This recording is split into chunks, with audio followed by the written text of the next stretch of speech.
अस्सलाम वालेकुम जी, welcome back to my YouTube channel Real Karachi. इसी के साथ इस ब्लॉग को करते हैं स्टार्ट।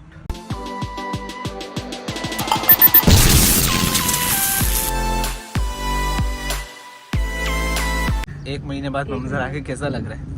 अस्सलाम वालेकुम एवरीवन, कैसे हैं आप सब? मज़ा आ रहा है? मज़ा आ रहा है? अच्छा लग रहा है। बताओ तो सही, हम आए कैसे हैं? तो एक महीने बाद हम दुबई वापस आए हैं। हम पाकिस्तान में थे बेसिकली, और वहाँ पे हम बस घर वालों से मिलने के लिए गए थे। इरादा एक हफ़्ते का था, बट होते होते एक महीना हो गया हमें वहाँ पे। फिर जब हमारी वापस आने की तैयारी हो रही थी, टिकट्स बहुत एक्सपेंसिव हो चुके थे। जो लोग अभी इस एक हफ़्ते के अंदर आए हैं उन्हें पता होगा कि टिकट्स कितने एक्सपेंसिव हैं। सो इसी के साथ एक कहानी है हमारी, वो मैं अभी आपको सुनाता हूँ। बहुत ही मज़ेदार कहानी है वो। कहानी ये हुई कि आ जाओ फिर। आज मैं आप लोग को बताने वाला हूँ एक न्यू ऐप के बारे में जिसका नाम है कलाम ऐप। ये व्हाट्सअप की तरह ही एक एप्लीकेशन है, लेकिन ये उससे ज़्यादा बेहतरीन है। यहाँ पे आप किसी को भी मैसेज कर सकते हैं, वो भी रियल टाइम ट्रांसलेशन के साथ। इसी के साथ आप वीडियो कॉल भी कर सकते हैं किसी को भी अच्छी क्वालिटी के अंदर, और आप किसी भी न्यू मेंबर को ऐड कर सकते हैं अपने साथ जिससे आपको बात करनी हो। और आपको इसका लिंक डिस्क्रिप्शन में मिल जाएगा, तो जल्दी से जाओ, डाउनलोड करो। और ये मेरा अकाउंट है, यहाँ पे आके मुझे भी मैसेज करो, मैं भी आप लोग से बातें करूँगा। और इसी के साथ आप न्यूज़ वगैरह भी देख सकते हैं। और ये मेरा नाम है, ये मेरी डीपी है, तो जल्दी से मैसेज करो, बातें करते हैं। तो कहानी ये है कि हम लोगों ने दुबई का प्लान बनाया वापसी, क्योंकि हमें वापसी आना था। कोई हमें ना फ्लाइट नहीं मिल रही थी, कोई भी नहीं, क्योंकि हम लोग मोस्टली जो है ना एमिरेट्स में ट्रैवल करते हैं, तो हमें एमिरेट्स की बिल्कुल भी कोई सीट नहीं मिल रही थी। तो फिलहाल हमें मिली फ्लाई दुबई की, और हमने झट से करवा ली। वो हमें कितने की पड़ी? 1,80,000। 1,80,000 की वो हमें पड़ी, और वो हमने ऑनलाइन करवाई। पाकिस्तान में किसी एक फ्लाई उसका एयरलाइन का ऑफिस नहीं है, तो वो हमने ऑनलाइन ही करवा ली। और फिर हम निकले दुबई के लिए। घर पहुंचे, मैं पहले पहुंच चुकी थी, कोई जनाब बाहर दोस्तों के साथ मिलने मिलाने में लगे हुए थे। गलती सबकी थी, किसी एक की नहीं थी, गलती सबकी थी। उसके बाद फिर जब हम एयरपोर्ट निकले, हमारा जो ड्राइवर था, इन ड्राइवर का हमने इन ड्राइवर बुक की थी। वहाँ से जो ड्राइवर आया था वो अल्लाह माफ़ करे, इतना स्लो गाड़ी चला रहा था, दिल कर रहा था कि उसको मैं बोलूँ कि भाई तू हटिया, मैं चला लेता हूँ। खैर फिर हम लोग कर आके एयरपोर्ट तो पहुँच गए। एयरपोर्ट पहुँचने के बाद घर वालों का इंतज़ार किया, क्योंकि घर वाले पीछे दूसरी गाड़ी में आ रहे थे। वहाँ पे भी हमें 10-15 मिनट लेट हुआ। उसके बाद फिर जैसे ही हम अंदर घुसे, हमने फर्स्ट चेकिंग क्रॉस करी। उसके बाद जब हम बोर्डिंग पास लेने गए तो पता चला काउंटर क्लोज हो चुका था। अब जब काउंटर क्लोज हो गया था, उसके बाद तो हम कुछ कर नहीं सकते थे। उसके बाद मतलब समझो कुछ भी नहीं हो सकता था। खैर फिर हम बाहर आ गए वापस। फिर हमने जुगाड़ लगाया कि कहीं से हमारा टिकट रिफ़ंड हो जाए, पैसे मिल जाए वापस। बहुत फ़ोन घुमाए, आगे पीछे ऊपर नीचे सब जगह फ़ोन घुमाए, लेकिन फ्लाई दुबई वाले 24 घंटे के बाद रिफ़ंड वापस नहीं करते और ना ही शेड्यूल चेंज करते। लेकिन मुझे थोड़ा सा अजीब लगा, लेकिन देखो अगर कोई इमरजेंसी होगी तो वो 24 घंटे पहले बताकर नहीं आती है, तो एटलीस्ट कुछ ना कुछ तो इनको करना चाहिए था, बट इन्होंने कुछ नहीं करा। इवन कि इन्होंने जो नंबर जाने दो, पटी पाओ, जो भी हुआ जैसा भी हुआ, अब जो होना था वो हो गया। खैर आ गए हम वापस दुबई। दोबारा हमने फिर दूसरे दिन की टिकट्स बुक करी एमिरेट्स की, और वो हमें पड़ी 2,13,000 की, 2,40,000 की 2 टिकट्स पड़ी हैं हमें। और वो लेके हम आ गए दुबई। 1 घंटा फ्लाइट वो भी डिले थी। 1 घंटा फ्लाइट डिले हो गई थी, बड़ा खराब। सुबह 6 बजे पहुँचे हैं। क्यों हो रहा था ये? हमें जो मेन काम है उस पर फोकस करना है, जो हमें मेन बात करनी है। मैं दुबई में सेटल कैसे हुआ, तो चलो बताता हूँ आप लोग को कि कैसे हुआ, क्या क्या प्रोसेस से मुझे गुजरना पड़ा, और क्या क्या हुआ, कितना खर्चा लगा, क्या फलाना ढिमकाना, बहुत सारी चीज़ें हुई थी। तो चलो उस बारे में बात करते हैं। बात शुरू करने से पहले मैं आप लोग को ये दिखा देता हूँ। ये मंजर बीच है यहाँ का, और सनसेट यहाँ नहीं हो रहा, वैसे टाइम सनसेट का है। सनसेट वहाँ हो रहा है, क्योंकि बेसिकली ये वाला जो बीच है वो मैन मेड है, मतलब ये बनवाया गया है, ये कुदरती बीच नहीं है, इसलिए यहाँ पे लहरें भी इतनी नहीं है। लेकिन आप पानी देखो, कितना क्रिस्टल क्लियर पानी है, वाह। हम अक्सर यहाँ पे आ जाते हैं क्योंकि ये हमारे घर से कुछ ज़्यादा ही करीब है, तो हम यहाँ पे आ जाते हैं मोटर कश्ती करने के लिए, कभी रात को, कभी दिन को, कभी सुबह में। नहाया भी है यहाँ पे हमने गर्मियों में। अभी फ़िलहाल थोड़ा सा मौसम ठंडा है तो इसलिए नहा रहे नहीं है, क्योंकि फिर तबीयत ख़राब हो जाती है।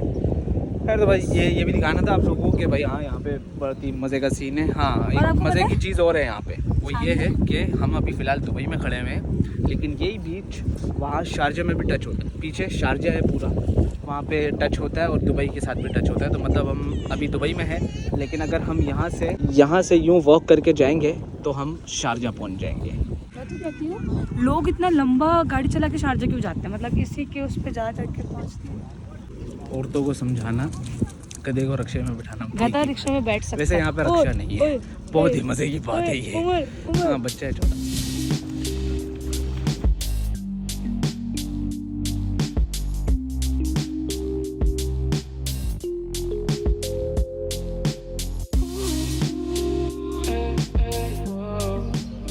तो जी बात शुरू होती है हमारी अक्टूबर से। मैं ये बात थोड़ा जल्दी में करूँगा, मतलब कट टू कट सारी बात होगी क्योंकि सनसेट होने वाला है, अंधेरा हो जाएगा। फिर ऐसी बात नहीं है, रोशनी तो होगी लेकिन फिर मज़ा नहीं आता, यू नो। खैर तो बात शुरू होती है हमारी अक्टूबर से।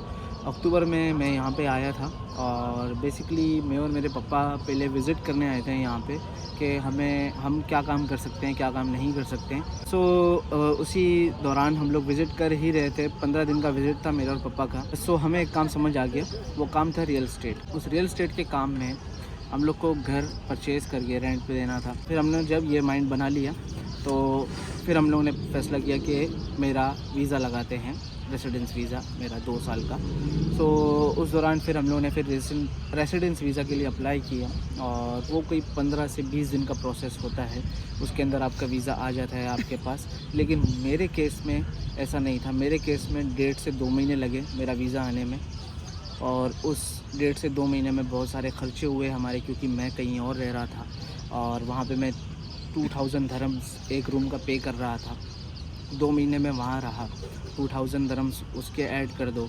उसके बाद फिर जब मैंने वीज़ा अप्लाई किया 15,000 धर्म्स उसके ऐड कर दो। 50,000 धर्म्स जब मैंने पे किए अपने वीज़ा के लिए, और जब मेरा वीज़ा आ गया तो मुझे पता चला कि मेरा वीज़ा एक्चुअल में 7,000 का था, और जो 8,000 हमने ऊपर भरे वो चले गए। बस मैं बता रहा हूँ कि अगर दुबई आओगे तो किसी पे ही भरोसा करने की ज़रूरत नहीं है। इंटरनेट में बहुत पावर है, आप इंटरनेट में सर्च करें, हर चीज़ के रेट हैं वहाँ पे, और दुबई के तो हर चीज़ की डिटेल है। तो आप वहाँ पे जाके आप प्राइस चेक कर लें पहले हर चीज़ की। किसी बंदे पे भी ऐसे अंधा भरोसा मत करें जैसे हमने किया, और हमने लॉस खाया, बहुत टाइट वाला लॉस खाया। खैर तो उसके बाद मतलब हमने तो खैर समझो सदका उतार दिया अपना, और हमने बोला चलो जाने दो, अल्लाह पाक है, अल्लाह पाक देख लेगा। आजकल अल्लाह पाक हिसाब दुनिया में ही ले लेता है, हमें कुछ करने की ज़रूरत ही नहीं पड़ती। हमने कोई केस नहीं किया, हमने कुछ नहीं किया, हम खामोशी से बैठ गए। और आज इस व्लॉग में ये बात कर रहा हूँ मैं, तो ये 4 महीने बाद में ये बात कर रहा हूँ व्लॉग के अंदर। मैं चाहता मैं पहले ही व्लॉग बना सकता था इस बारे में, क्योंकि सोशल मीडिया में बहुत पावर है और मेरा फॉलोअर्स भी अच्छे हैं, तो मुझे कहीं ना कहीं से कोई ना कोई सपोर्ट हो जाती, कोई ना कोई आ जाता मेरे इस केस को मदद करने में। लेकिन मैंने ऐसा कुछ भी नहीं किया पहले, क्योंकि मेरे पापा ने मुझे मना कर दिया। मेरे पापा बड़े ही सीधे साधे बंदे हैं और वो कहते हैं कि लड़ाई झगड़े से कुछ भी नहीं होता। तो बस अब मैं भी वैसा ही हो गया हूँ। पहले मैं बहुत लड़ाई झगड़े करता था, लेकिन खैर अब मैं पापा के अपने नक्शे कदम पे चल रहा हूँ, और वाकई में जब से लड़ाई झगड़ा छोड़ा है सुकून है लाइफ में। खैर तो हमने ये बात को छोड़ दिया, जाने दिया, और वैसे ही अभी इस बात को मैं छोड़ के जाने दे रहा हूँ। आगे बढ़ते हैं हम। खैर तो जब हमारा वीज़ा लग गया और उसके बाद फिर एमएस आई डी आई मेरी, मैंने बैंक अकाउंट बनाया अपना। यहाँ पे बैंक अकाउंट भी ऑनलाइन बन जाता है, आप इंटरनेट पे घर बैठे अपना अकाउंट बना सकते हैं, और चेकबुक और डेबिट कार्ड आपको घर पे डिलीवर हो जाएगा। मेरा तो ऐसा ही हुआ। खैर उसके बाद फिर हम लोगों ने घर वर ढूंढा, और फिर 1 महीने तक हम घर ढूंढते रहे। फिर जब हमें घर मिल गया तो हमने मम्मी पापा को बुला लिया। आप लोगों को पता होगा मम्मी पापा यहीं थे, होम टूर वाला व्लॉग देखा होगा आप लोगों ने कि मम्मा मेरे साथ थी। तो हमने फिर घर परचेज़ करने का सोचा। अब घर परचेज़ करने में हमारा जो टोटल खर्चा हुआ वो हुआ, हमारा फर्स्ट चेक गया, उसके बाद फिर हमारा फर्नीचर वगैरह आया पूरा। तो ये टोटल हमारा जो खर्चा हुआ था वो हुआ था तकरीबन 20,000 धर्म, 22,000 20,000, हाँ 22-20 हज़ार धर्म हमारा खर्चा हुआ था। और उसके बाद फिर हर महीने का चेक जाता है, 4 चेक होते हैं हर 3 महीने बाद। हर 3 महीने बाद चेक जाता है। वो पूरे साल डिपेंड में करते हैं कि वो कितनी आपके घर की टोटल अमाउंट है, कितनी अमाउंट है, उस उसके हिसाब से फिर हिसाब से आपको वो 3 महीने का चेक होता है। देना पड़ता है। इस सारे प्रोसेस में हमारा जो पैसा लगा वो लगा, तो टोटल जो हमारा खर्चा हुआ था वो हुआ था 50,000 दरम। 50,000 दरम्स हमें लगा है यहाँ पे सेट होने में लगा है। अभी तक सेटल हुए नहीं है प्रॉपर तरीके से, इंशाल्लाह उसमें भी अभी टाइम है। जैसे कि ड्राइविंग लाइसेंस बाकी रह गया है, वो 7 या 8 हज़ार का है।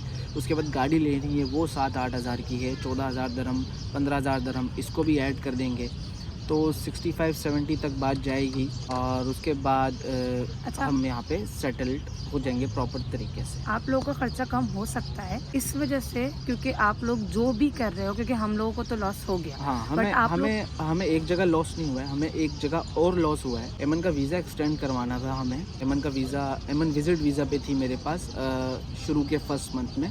उसके बाद जब सेकंड मंथ लगा, मेरा वीज़ा आया नहीं था, मैं स्पॉन्सर कर नहीं सकता था इनको, तो हमने एक और महीना विजिट का एक्सटेंड कराने का सोचा। तो जब हमने एक्सटेंड कराने का सोचा तो वहाँ पे भी हमारे 1100 दरम चले गए। और उसमें भी हमारी थोड़ी सी मिस्टेक थी, क्योंकि हमने हमने पूछा नहीं कि पूछा वो नहीं, वीज़ा- आगे पीछे इन्फॉर्मेशन हाँ। ली नहीं, बस भरोसा कर लिया। और वीज़ा में ये होता है कि एक रिफंडेबल होता है, एक नॉन रिफंडेबल। हाँ। तो वीज़ा लगाते टाइम हमने इन्फॉर्मेशन नहीं ली, और वीज़ा लगने के बाद पता चला कि वो नॉन रिफंडेबल था।